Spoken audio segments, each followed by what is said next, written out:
Blondie, cutting no slack. A hunky police that wanna be black. Blondie, don't you know? Fucking with me, I'll put a bullet in your dough. Before DJ Quik became one of the most respected producers and rappers to ever come out of Compton, he was a young rapper making homemade tapes and building a name for himself on the streets of Compton. And on one of those early underground recordings, Quik did something pretty bold. He made a song about an actual Compton police officer. Not the police department in general, not some fictional cop. He called out a real officer who was working the streets of Compton at the time. His name was Tim Brennan. But just about everybody in Compton would eventually know him by another name, Blondie. And according to Brennan's longtime partner, Robert Ladd, DJ Quik's underground song helped turn that nickname into something known throughout the entire city. The story gets even crazier because years after Quik recorded the song, he became a successful rapper and was invited back home to participate in the Compton Christmas parade. And guess who was there? Blondie. The same police officer Quik had talked about on that underground tape. Today we're going back to Compton in the late 80s and early 90s to look at the story of DJ Quik, Blondie, the underground recording that made a Compton cop famous, and the incredible confrontation that happened years later. First, we have to understand exactly who Tim Blondie Brennan was. Brennan was a white officer working for the old Compton Police Department. And for anyone younger watching this, Compton once had its own police department. This was before the city shut down Compton PD in 2000, and law enforcement responsibilities were taken over by the Los Angeles sheriffs. But during the late 80s, Brennan became part of Compton PD's gang unit. His longtime partner was Robert Ladd. And another officer who worked closely with them was Reggie Wright Sr. You might recognize that name. You might recognize Robert Ladd as being one of the guys who recently testified in the Keefe D trial. These are all popular names you've heard throughout the years. Reggie Wright Sr.'s son, Reggie Wright Jr., would later become heavily involved with security at Death Row Records. And he's now doing a YouTube channel as well. Shout out to Reggie Wright Jr. But years before Death Row became one of the biggest labels in the world, Reggie Wright Sr., Brennan, and Ladd, they were policing the streets of Compton. And this was an extremely crazy period in the city's history, ladies and gentlemen. We're talking about a city, approximately 10 square miles, dealing with about 55 different gangs. And we're talking homicides 70 to 80 a year. At one point, Compton was the murder capital of the country. Hands down. It's a small city. But the amount of homicides that were going on at this time, it put it on the country's map as being the most dangerous place to live. So these officers weren't sitting around desks. They weren't chit-chatting at the water fountain in the office, drinking coffee. They were out in these neighborhoods. They knew who many of the local gang members were. And the people on the streets knew exactly who they were.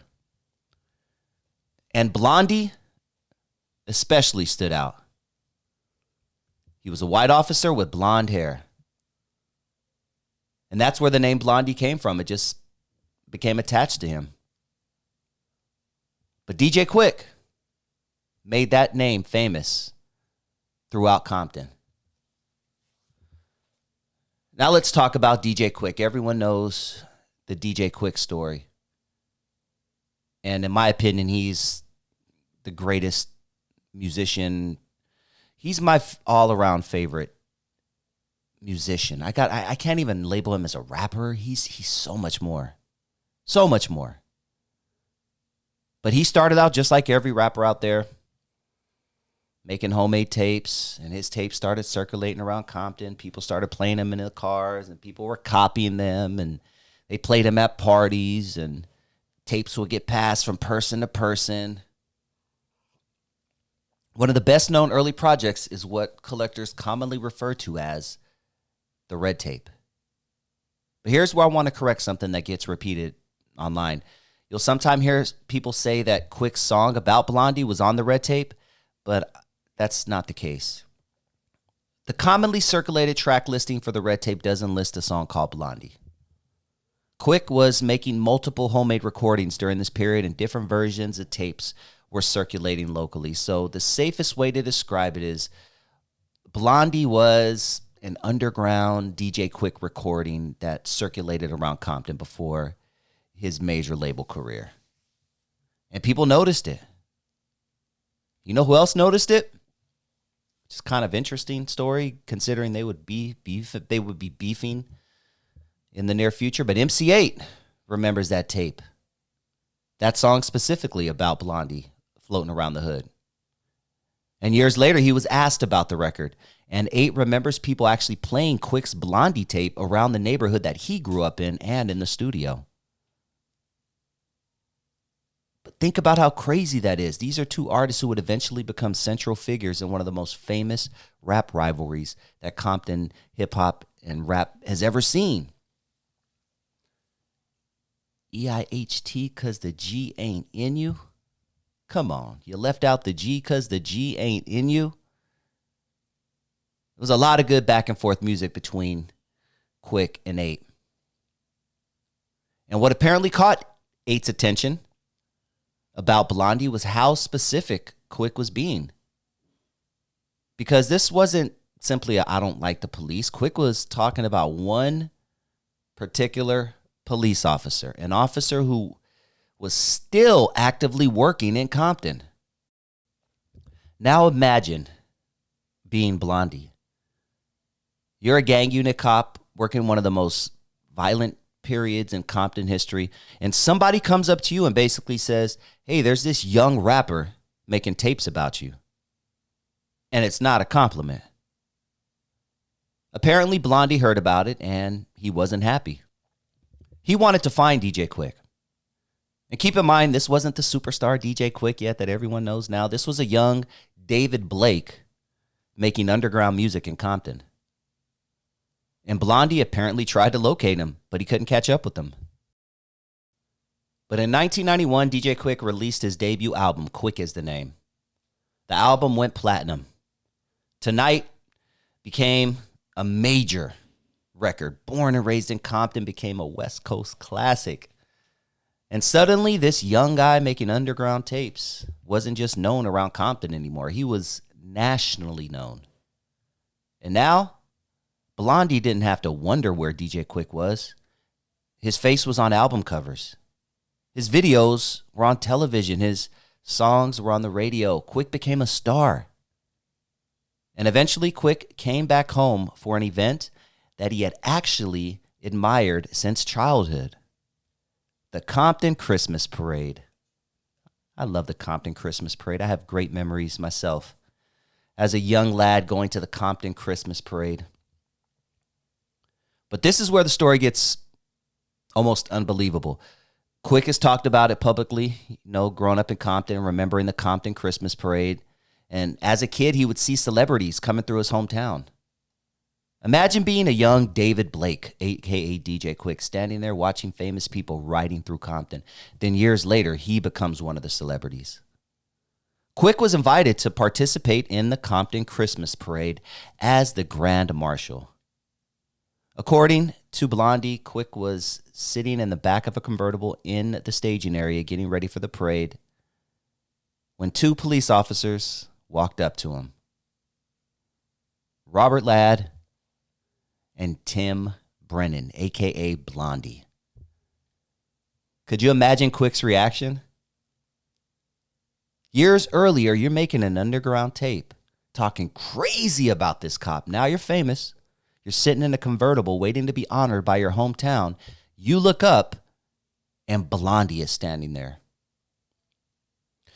According to the story, Blondie confronted Quik about that underground recording, essentially saying, what was the song about? You know, why you making songs about me saying all these things? Brennan wanted to know why Quik had made a record containing threatening language toward him, and Quik apparently didn't try to turn it into some big confrontation. According to Blondie's account, Quik laughed, and he basically explained that he hadn't literally intended to take Blondie's life. Then Quik made a pretty funny observation. Quik said, in so many words, "I made you famous." And in a strange way, he had. After Quik's record circulated, everyone around Compton started calling Brennan Blondie. A rap record that was intended as a diss had accidentally turned a police officer into a local celebrity. And apparently, Brennan could see the humor in that. The tension broke. They laughed about it. Quik appeared relieved that Brennan wasn't there to create a bigger problem. And that could have been the end of the story. But what happened next made it even better. After confronting Quik about making a record that Blondie interpreted as threatening his life, Blondie's job that day was to essentially help keep DJ Quik safe during the parade. Think about that irony. Years later, Quik makes a song about Blondie. Blondie tries to find Quik, can't find him. Quik becomes famous. Years pass. Quik comes back to Compton as a celebrity. Blondie finally confronts him. They squash the issue, and now Blondie has to protect DJ Quik during the parade. You couldn't write it any better. According to Brennan and Ladd's account, they helped make sure the Grand Marshal safely traveled down Compton Boulevard in that convertible. And Quik made it through the parade without incident. So the officer Quik once made an underground record about ultimately helped protect him, while thousands of people watched Quik ride through their hometown as a celebrity. I mean, beyond being a great story, there's something historically important about the whole Blondie situation from a local early West Coast hip-hop perspective. It shows you just how local West Coast hip-hop really was at that time, that this was a big story in a small city. Today, a rapper can make a diss song about someone living 2,000 miles away. They might never meet. But late 80s, Compton was different. The rapper, the people listening to the tape, the people being talked about on the tape, and the police officers were often operating in the same few square miles. You could make a record about somebody Friday night and potentially see that person on Saturday afternoon at the market. Quik wasn't creating music from a distance. He was documenting the environment immediately around him. And Blondie wasn't some anonymous cop. He was someone people in those neighborhoods actually knew. That's why a song like this could spread. People hearing the tape could immediately understand he's talking about that cop. Yeah, the white dude with the blonde hair. There's another side of the history that needs to be mentioned, because most of the detailed stories about the Christmas parade come from Blondie and his partner, Ladd, themselves. They eventually wrote this book called Once Upon a Time in Compton, documenting their experiences policing the city. Their version portrays them as officers who learned that constantly arresting or harassing people over minor things wasn't necessarily the best way to police the neighborhood. Ladd has said that they spent time simply talking to gang members and building relationships. Those relationships could later provide information that helped solve serious crimes. But that's the police perspective. People who grew up in those neighborhoods didn't necessarily see things the same way. MCA recollections of Compton police during that period describe officers with reputations for being pretty aggressive. And that context helps explain why somebody like a young DJ Quik might make a record like Blondie in the first place. The relationship between young black residents of Compton and the law enforcement during the 80s was extremely complicated, and it was frequently hostile. This was the same broader environment that produced records like NWA's Fuck the Police. But Quik's situation was different in one important way.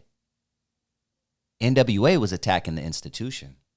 Quik made it personal. He identified a specific officer. And eventually he had to look that officer in the face. Blondie's connection to West Coast hip hop didn't end with DJ Quik. Through their work in Compton, him and his partner crossed paths with people who would eventually become connected to some of the biggest stories in hip hop.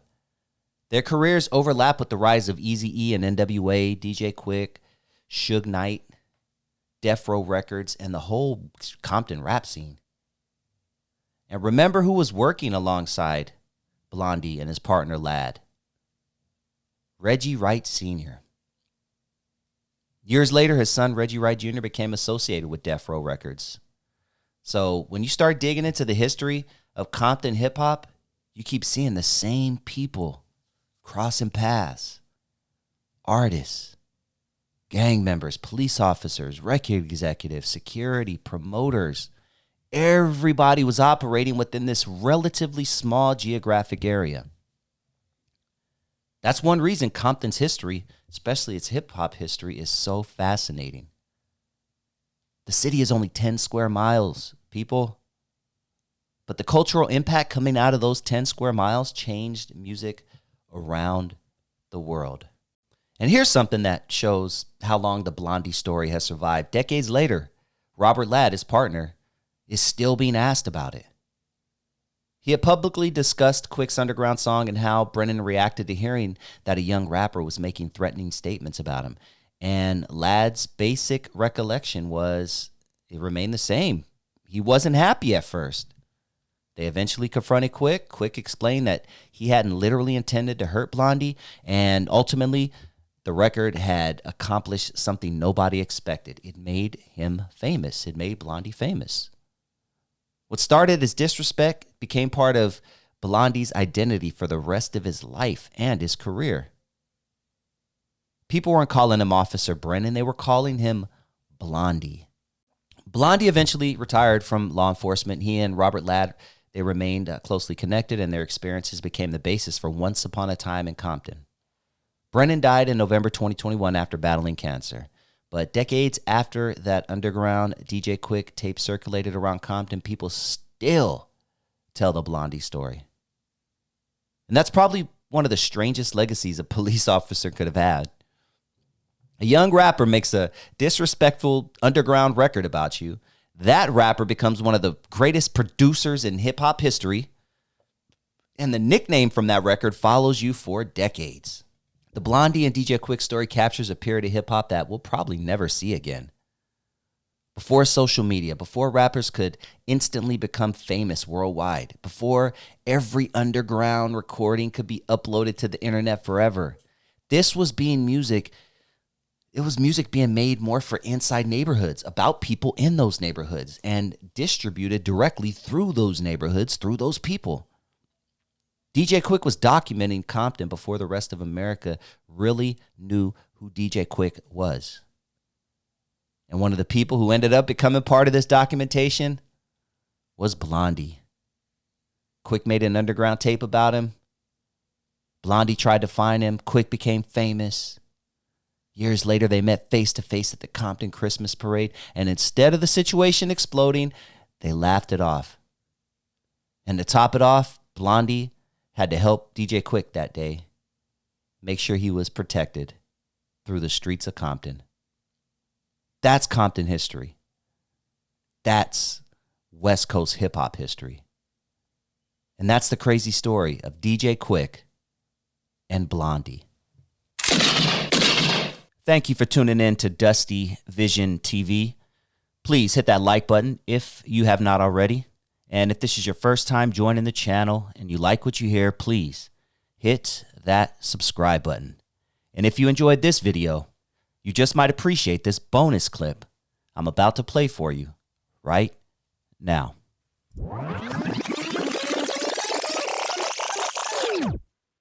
DJ Quik is my all-time favorite producer. The more I think about it, he's probably my all-time favorite artist. His music and his beats, especially, were the soundtrack to my teenage and young adult life. One song specifically that I've always loved is Just Like Compton. Just Like Compton is a song about Quik traveling and doing shows all over the country, only to realize that hoods, ghettos, and streets all over this United States were just like Compton. St. Louis, just like Compton. Oakland, just like Compton. Denver, just like Compton. And San Antonio, just like Compton. This song was based on true events. Take yourself back to the early 90s. Gangbanging in LA was at an all-time high. It was around this time that Crips and Bloods slowly started spreading across the country. Movies like Colors and albums like Bangin' on Wax helped fuel the fire that would eventually torch hoods all over the country and even in other countries. In the song Just Like Compton, Quik talks about being surprised to see people banging, wearing red and wearing blue in other cities when they ain't even seen the Shaw, in his words. Think about what a trip that must have been. Quik is from Compton, home of the Pyrus, one of the biggest gangs in the country. Think about him going 1,000 miles away and seeing the same shit he was seeing in his hometown. What a trip that must have been back in 1993. Before I continue, I'm going to ask you to hit that like button, and if this is your first time joining the channel, please hit that subscribe button.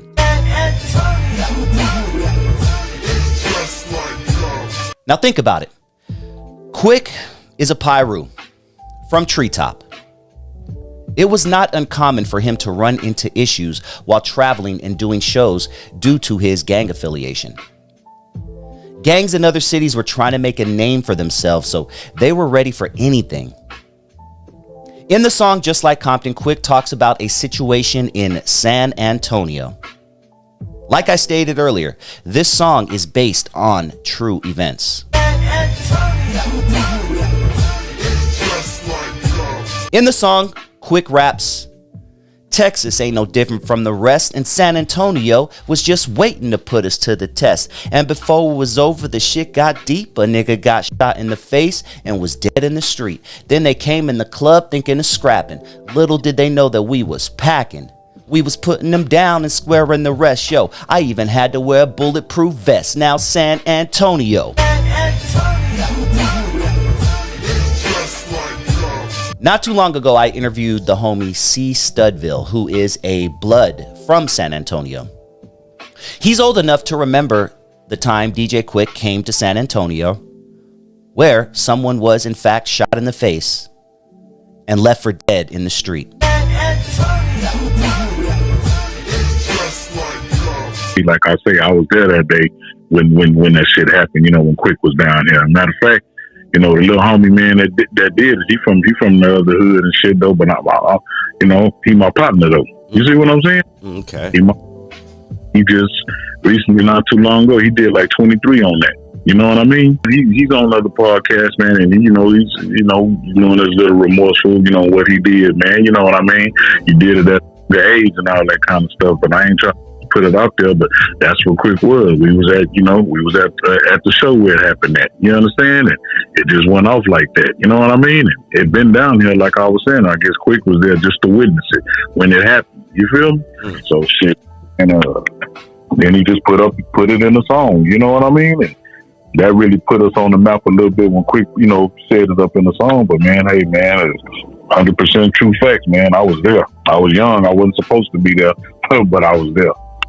He ain't over here trying to get nothing out. He doing positive things. You understand? That's dope. So You know, he's my partner though, man. Matter of fact, he just had something, you know, a couple of nights ago. You understand me? He had a little show or something he doing, trying to bring the city together, man. He invited me and everything, man. You know what I mean? It's just, it is what it is, man. You know, I hate for that. However it went down for Quik had to be down there, but you know, somebody lost their life, but it is what it is, man. You know what I mean? Before I head out, I'm going to ask you again to hit that like button. And if this is your first time joining the channel, please hit that subscribe button. I'm going to leave you with a song that I came across while doing research for this show. It's from a group out of San Antonio called PKO. The song is titled San Antonio Ain't Shit Like Compton.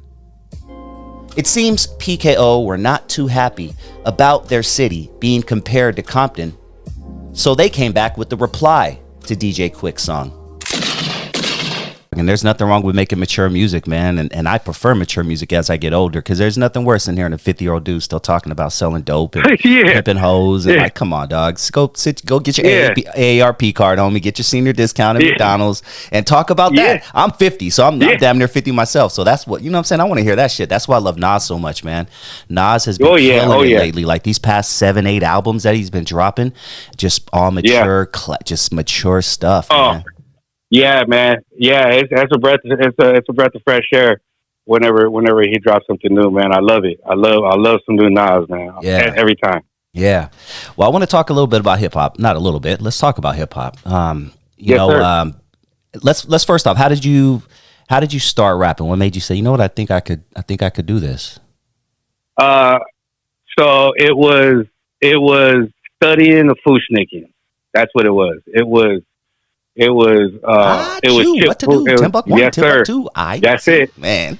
That's chip food right there. And I would go get the tape and rewind it, you know, like we all did. Rewind it, press play, stop, rewind, write it down, press play. You know, even though you don't know exactly what they're saying, you put the words in there to make it sound right.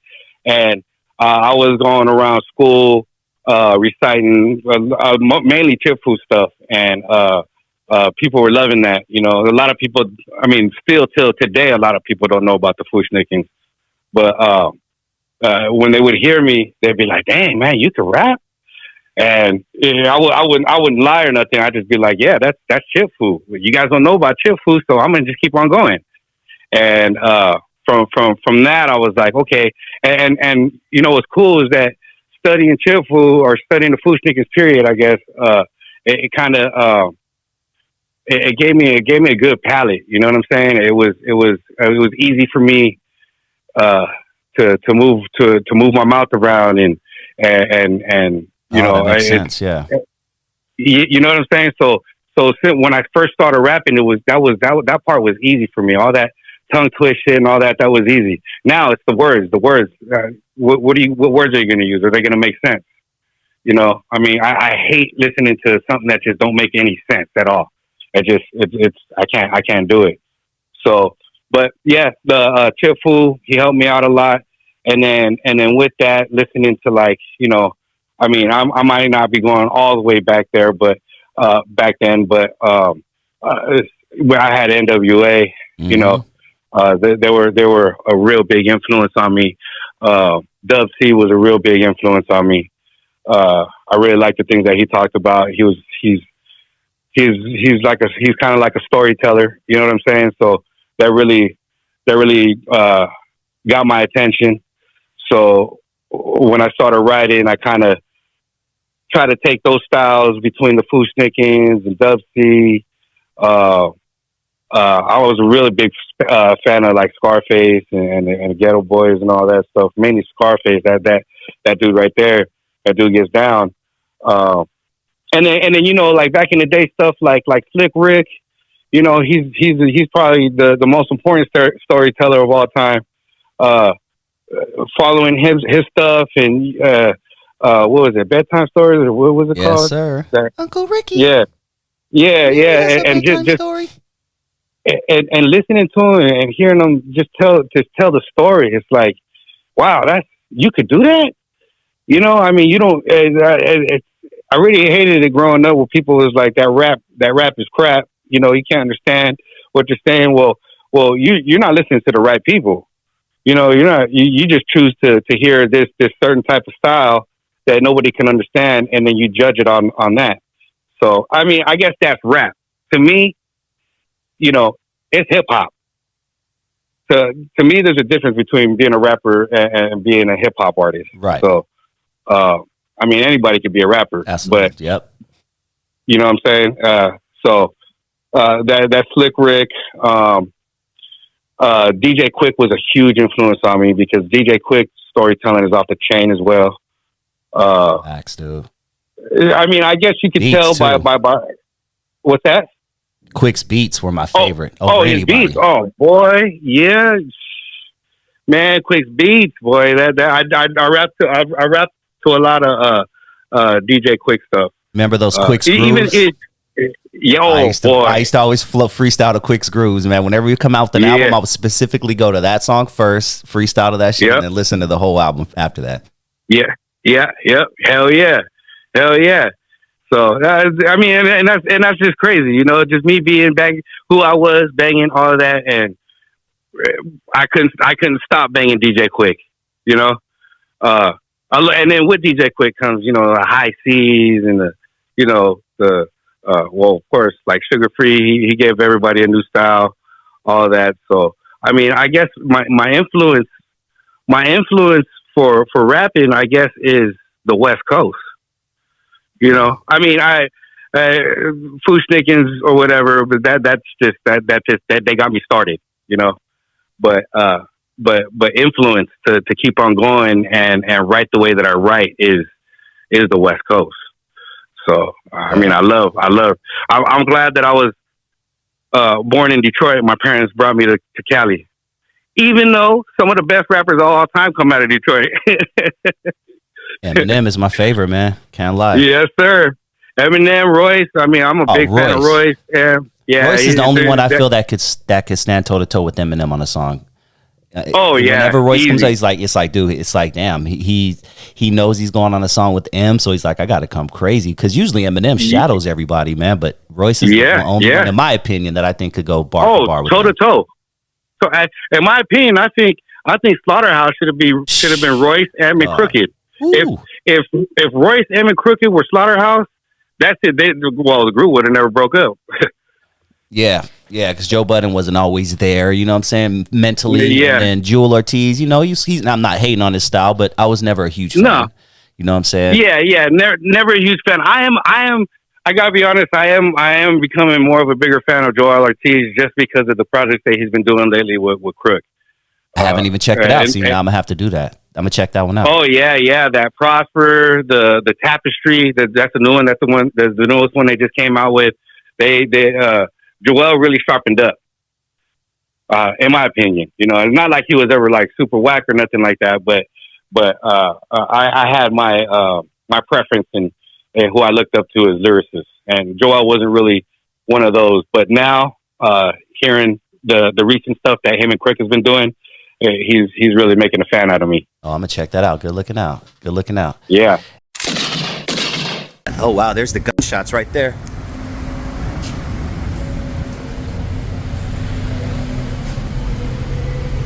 Damn. Oh my God. Damn. Following developing news in Downey, where police are searching for a gunman who shot 4 people inside of a bar. All right, I'm live here in downtown Downey, California. City that's near and dear to my heart. I lived in Downey for a few years, moved here from Bell Gardens back in the early 90s. It's definitely a different town now, but it's still a good city for the most part. For the most part, Downey has figured out a way to be one of the only cities in this general area that doesn't have a gang problem or a high crime problem. But last night, something happened in Downey that rarely, if ever, happens. 4 people were shot, 3 are in stable condition, and 1 is apparently fighting for their life right now. And it's a trip because it's pretty much right next door to this restaurant, which my wife and I eat at pretty frequently. Now, some say it happened at Joseph's. I don't know if that's the case, because what I'm hearing is it happened at Mambo Grill, which is just a few steps away from Joseph's Bar. Now, Joseph's Bar and Grill has always gotten a bad rap. Oh my goodness. Look what I just ran into. There it is. Oh my God. Still see the fresh blood stains on the... Yeah. Sheesh. What a bad night. So apparently it happened right here last night. Someone decided to bust inside of this bar. Details are still emerging, but it's a messed up situation that led to 4 people getting shot. 3 are in stable condition. 1 is apparently fighting for their life right now as we speak. Now, can you imagine just going out for a night on the town with your loved one, with your friends, and around 1 a.m. someone decides to just start shooting? Like I said, this rarely happens in this town. And the crazy part is, it's literally right around the corner from the police station. If you go down there, make a right, walk, I don't know, 100 feet, 200, maybe 300 feet, police station right there. Someone decided to try to take people's lives in front of this spot. Oh wow, there's the gunshots right there.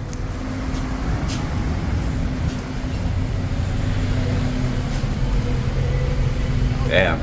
Oh my God. Damn. Scary. Wow.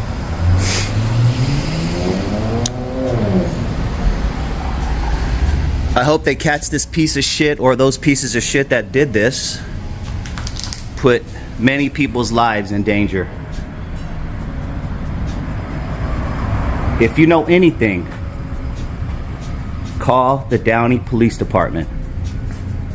If you know anything, if you know anyone who is involved in this situation, please call the Downey Police Department. Sucks, man. This is generally a good city. Good, hard-working folk. And some pieces of shit who I'm sure were from out of town came and made it a very tragic night. Let's hope the one person who is fighting for their life makes it through. Following developing news in Downey, where police are searching for a gunman who shot 4 people inside of a bar. One of the victims was seriously injured. KTLA's Carlos Herrera joins us live near the scene with what we know this morning. Carlos. Investigators saying they're looking for 1 or 2 suspects responsible for this shooting. Take a look behind me here. There is still some units in the Downey Police Department out here in the stretch of Downey Avenue trying to figure out what exactly happened here. We've learned the victims, 4 of them are hospitalized, 3 men are in stable condition, and then a woman who is now listed in critical condition. Take a look at the video here of the response from law enforcement showing the victims being loaded into ambulances and then being taken away. Investigators tell us this morning it happened shortly after 20 a.m. on the 11,000 block of Downey Avenue near 2nd Street, probably inside a bar in this area, though it's unclear which one. Now, when officers got here, they located the 4 victims suffering from gunshot wounds. They immediately rendered aid, and then all of them were taken to the hospital. That's, of course, where the woman is again undergoing surgery, though she is expected to survive. Police now looking for at least 2 suspects who they say may be responsible for this shooting. But around 1:20 a.m., we're assuming that a bar has a lot of people. Someone has seen something, maybe come forward with information. Tell me about that. Yes, we're in the middle of contacting people, but unfortunately we didn't have a whole lot of people come forward, but I don't know if it was because of the amount of music or how loud it was. It wasn't a chaotic scene at all. And this is a very fluid situation, and very little is known about the suspects. They were last seen, though, leaving the area in a vehicle, but no description is available. It's still unclear what exactly unfolded, if it was a drive-by shooting or someone walked up to the bar and started shooting inside, maybe some type of argument or altercation that started outside and then spilled inside. That, of course, part of the investigation. In the meantime, still a few detectives here this morning trying to figure out what exactly happened. If you're a witness, they want you to come forward with information and call the Downey Police Department. So black folks are doing a national blackout day on February 28th. Have you seen this floating around Facebook, Instagram, TikTok? We're going to show the power of our numbers by not shopping at certain businesses that are getting rid of their DEI policies. That'll show them, right? Shut up. DEI is a joke, and I'm so glad we're slowly getting rid of it. Yeah, you ain't going to shop at Target that day, but I'm sure some of you hoes are still going to buy a wig from someone who doesn't look like you. They still are going to buy backwoods and Jordans that day. And I guarantee, I'll put my money on it, that most of y'all who are boycotting these major companies, you ain't going to support a black business that day. So what's the point of the boycott? You're boycotting companies like Pepsi, Disney. Yeah, good luck with that. Disney literally owns everything. So good luck boycotting Disney. Yeah, you hear Disney and you think, oh, yeah, just Disneyland. I won't go to Disneyland that day. Dude, Disney owns everything. So good luck trying to boycott Disney on National Blackout Day on February 28th. PBS, you want to boycott PBS because they are getting rid of their DEI policies, diversity, equity, and inclusion. Damn, PBS, guys. Oscar the Grouch ain't even safe anymore with you motherfuckers. Goldman Sachs. Do niggas even know what Goldman Sachs is? Let's keep it real. Can you spell Goldman Sachs? And it ain't like sacking a quarterback, I can tell you that. Morgan Stanley, you're boycotting Morgan Stanley. Not your uncle Morgan. No, not your uncle. You ain't. Morgan Stanley. Citigroup. Most niggas go to Bank of America anyway. Citigroup. What's that? They don't know. Come on now. Google. Once again, Google, try boycotting. Yeah, don't use your Gmail that day. If you get an important business email, don't check your Gmail that day. Right? Is this what we're talking about here? You guys are, we're doing Amazon, Boeing, Target, Walmart. You guys are boycotting all of these, right? All of these companies. McDonald's, you're going to take your little snot-nosed kids to McDonald's that day? Let's see how that works out. But what I find funny is, I guarantee all of you people who are boycotting all of this, I guarantee you don't shut down your Facebook page that day. Or might as well, why don't you put your money where your mouth is, big protester, and just shut down Facebook for good? Not just for that day. Want you for good. If you really care about the cause, shut your Facebook down for good. But you won't. Because you're picking and choosing what you want to boycott. And that right there is why I say F DEI. Look, go do your thing. If it makes you feel better to boycott Morgan Stanley, a place that you probably don't even know what it is, if that makes you feel better, do your thing. It ain't going to change anything because the majority of the country has spoken and we don't want DEI. Diversity, equity, inclusion. If you don't know what it is by now, you're an idiot. What else? What else can I say? That's the main topic. Everybody's been talking about that lately. DEI. Everyone was mad about immigration 2 weeks ago. Now no one cares. Now it's DEI. Now it's Doge. Everyone's mad at. 2-3 weeks ago, everyone was picketing for the immigration policies, but now we're on to something else, huh? Welcome to America. Fake outrage runs the world.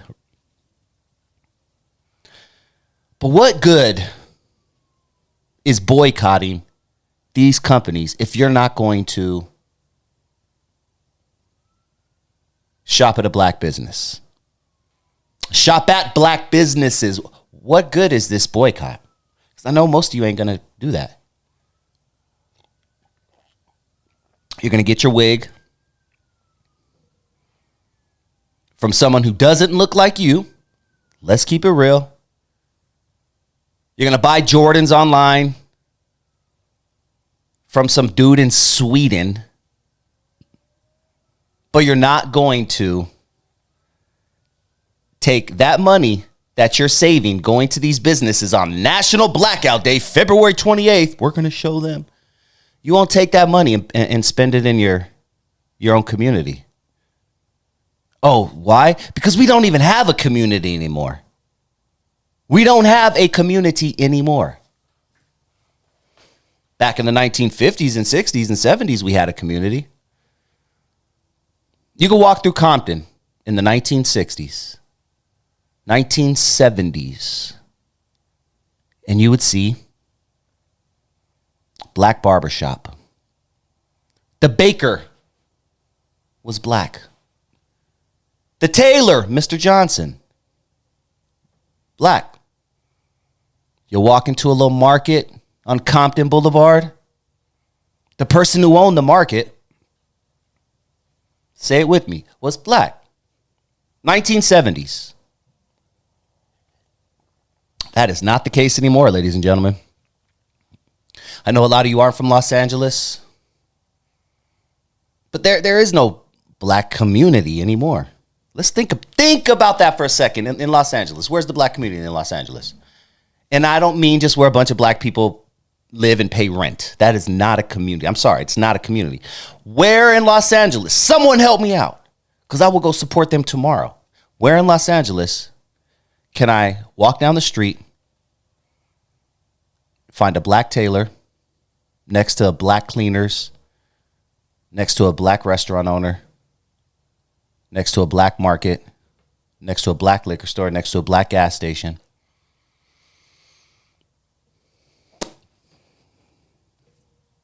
I can't find it anywhere.